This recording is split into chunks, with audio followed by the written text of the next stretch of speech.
حجاج بن یوسف ظالم تھا، اس نے اچھے اچھے کام بھی کیے تھے۔ قرآن پاک پر زیر زبر آراب حجاج بن یوسف نے لگوایا۔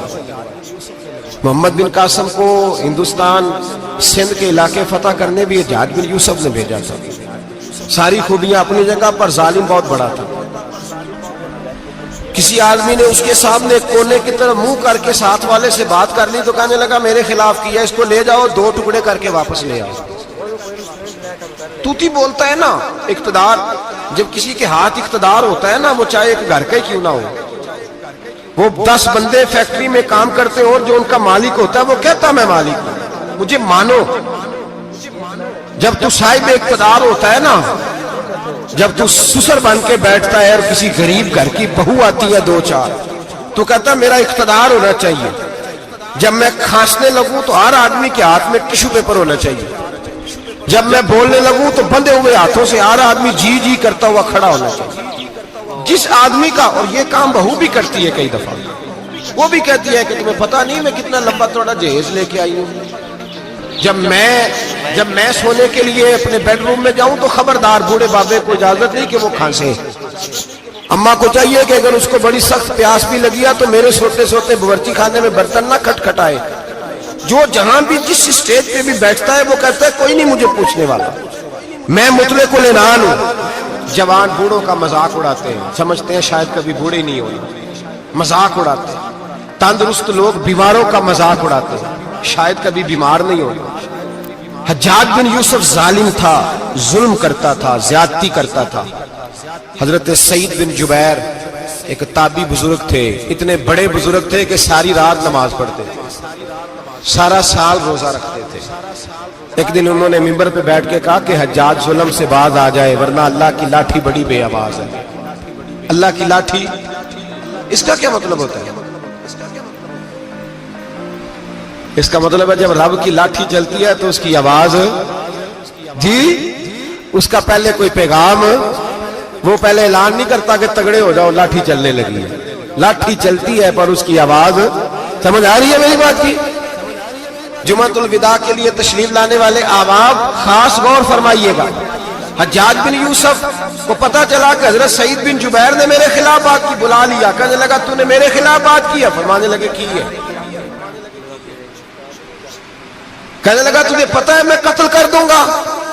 آپ فرمانے لگے نہ تو زندگی کا مالک ہے نہ موت کا مالک ہے، تو کیسے قتل کر؟ کہنے لگا تجھے پتا ہے میرا؟ فرمایا میں نے تجھے نہیں، میں نے تو کئی شداد، کئی حماد، کئی قارون، کئی فرعون، کئی نمرود دیکھے، کئیوں کی داستانیں سنی، تو کون ہے؟ تو چھوٹا سا ہے۔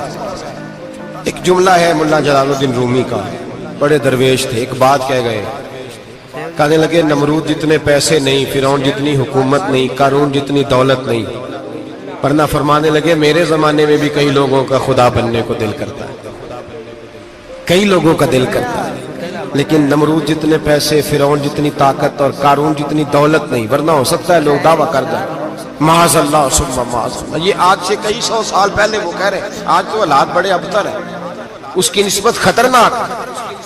فرمانے لگے حضرت سعید بن جبیر تو زندگی موت کا مالک نہیں۔ کہنے لگا پکڑو، قتل کرو اسے، لے جاؤ۔ جب پکڑ کر کھینچ کر لے جا رہے تھے نا تو حضرت سعید بن جبیر مسکرانے لگے۔ ظالم کے سامنے مسکرائے تو اس کو بڑا غصہ آیا، یہ میرا مذاق اڑاتا ہے؟ بلا لیا، ادھر آؤ، کیوں مسکرا رہے ہو، کیا ہوا؟ تو حضرت سعید بن جبیر کہنے لگے میں مسکرا رہا ہوں تیری بیوقوفی پر اور اپنے اللہ کی دی ہوئی ڈھیل پر۔ میں مسکرا رہا ہوں کہ یا اللہ کیا بات ہے، کیا تیرا شان ہے، کیسے لوگوں کو ڈھیل دی ہوئی ہے۔ میں مسکرا رہا ہوں تیری بیوقوفی پر کہ تو سمجھتا ہے شاید مجھے پوچھنے والا کوئی نہیں۔ کہنے لگا اس کو باہر نہ لے جاؤ، میرے سامنے قتل کرو۔ ٹھیک ہے جی، قتل کرنے لگے تو حضرت سعید بن جبیر نے منہ کعبے کی جانب کر لیا، انی وجہت وجہی للذی فطر السماوات والارض حنیفا وما انا من المشرکین۔ جب آپ نے یہ آیتیں پڑھی نا کہ میں نے منہ کر لیا ہے اپنے رب کی جانب، کرو مجھے قتل، کہنے لگا نہیں نہیں، اس کا منہ پھیرو، کعبے کی طرف ہو کے قتل نہ ہو، ہے ظالم پر پاگل ہو گیا ہے۔ حضرت سعید بن جبیر کے حوصلے نے شکست دے دی، ناکام ہو گیا، مخبوط الحواس ہو، کہنے لگا اس کا منہ پھیر دو۔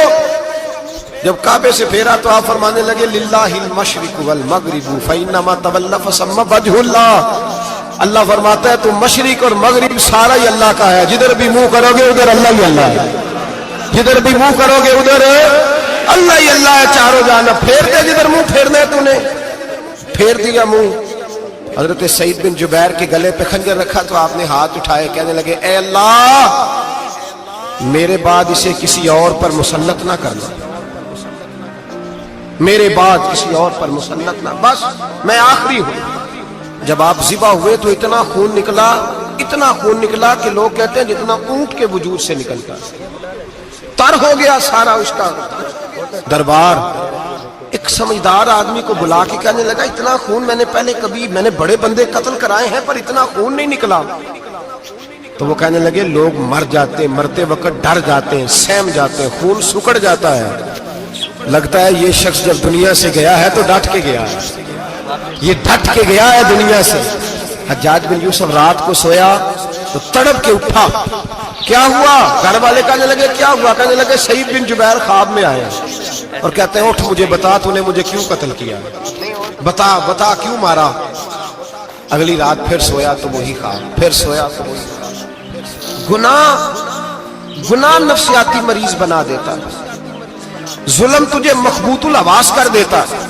جب تو زیادتی کرتا ہے تو اللہ فرماتے ہیں کہ تو اللہ کو بھولتا ہے، اللہ تجھے اپنا آپ بھلا دیتا ہے، پھر تو بھول جاتا ہے، پھر تو سیدھے رستے پہ چلتا ہے پر بھٹک جاتا ہے، پھر تو صحیح رستوں کا تعین کر کے بھی گمراہ ہوتا ہے، پھر تو روز وہی گاڑی چلاتا ہے پر اب جب تو بریک لگاتا ہے تو نہیں لگتی۔ جب گناہوں کے ساتھ تو مخبوط الحواس ہوتا ہے تو روز وہ کاروبار کرتا ہے، لیکن جب تیرے گناہ تجھے گھیر لیتے ہیں پھر اسی کاروبار میں تو نقصان اٹھاتا ہے۔ حجاج بن یوسف تڑپتا ہے، روتا ہے، یہاں تک کہ بیمار ہو گیا، پیٹ میں درد ہوتی ہے، پتہ نہیں کیا ہوا، تکلیف ہوتی ہے، پتہ نہیں، سارے حکیم طبیب ڈاکٹر کوئی نہ سمجھ سکا کہ بیماری کیا ہے۔ جو بیماریاں خدائی ہوتی ہیں ان کا لوگوں کو پتا، جو آزمائشیں رب کی جانب سے ہوتی ہیں وہ ڈاکٹروں کے ہتھے نہیں چلتی، جو تکلیفیں اللہ دیتا ہے ان کا حکیم طبیب علاج نہیں کر پاتے، مشکل، اور شفا اسی وقت ہوتی ہے جب اللہ دینا چاہے، اور جب رب بھی دینا نہ چاہے تو بڑے بڑے ڈاکٹر کہتے ہیں کہ ہمارے بس کی بات نہیں رہی۔ بغداد سے حکیم آئے، پیٹ دیکھا، کہنے لگے نہ تیرے معدے میں کوئی دقت ہے، نہ تیرے جگر میں، نہ کسی اور جگہ، ماجرا کیا ہے؟ ایک آخری علاج ہے، آخری، وہ کیا؟ گوشت کا چھوٹا سا ٹکڑا دھاگے کے ساتھ باندھ کے منہ میں ڈالا اور پھر ایک باریک سا تنکا لے کے اس کو اندر ڈالنے لگے گلے میں۔ وہ گوشت کا ٹکڑا جب حلق کے اندر اتر گیا اس حکیم نے واپس کھینچا تو کیسے ایسی بدبو آئی جیسی کبھی سونگی نہ تھی۔ جانور کیڑے مکوڑے لگے ہوئے باہر نکلے اور جب دیکھا تو جتنے محل میں لوگ بیٹھے تھے چلاتے ہوئے نکل گئے کہ یہ کیا مصیبتیں ہیں۔ حکیم بھی اٹھ کے دوڑنے لگا، کہا تجھے کیا ہوا؟ کہنے لگے حجاج تیری بیماری زمینی نہیں، تیری مصیبت زمینی نہیں۔ کہا میری مرض تک تم کیوں نہیں پہنچ پا رہے؟ تو کہنے لگے لگتا ہے تو بد دعا کا مریض ہے، لگتا ہے تو ظلم کا مریض ہے، تو جبر کا مریض ہے۔ تڑپتا رہا، سسکتا رہا۔ ایک وقت وہ بھی آیا کہ گھر والوں نے کمرے میں بند کر کے تالا لگا دیا، دیوار سے ٹکرے مارتا۔ او بھائی، جو گناہوں کے بیمار ہوتے ہیں انہیں شفا نہیں ہوتی، جو ظلم جبر بربریت کے بیمار ہوتے ہیں انہیں سکون قلبی میسر نہیں آتا۔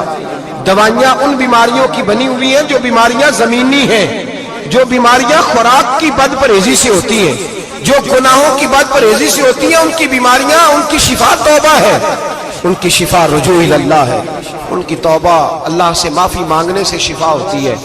حجاج جب مرنے لگا تو بلایا، یہ رنگ بھی ذرا ملاحظہ کیجیے گا، دو چار قریبیوں کو بلایا، پتہ ہوتا ہے نا اپنے کرتوتوں کا آدمی کو، پتہ سارا ہے سردار نوکیتی ہے، جب پتہ ہوتا ہے سارا، بلا کے کہنے لگا جب میں مر جاؤں تو مجھے رات کو دفن کرنا۔ کیوں بھائی؟ عورت ہے؟ کہنے لگا نہیں رات کو آپ کہتے ہیں 14,000 کا تو میں ایڈ لگا دیتا ہوں. Thank you for watching.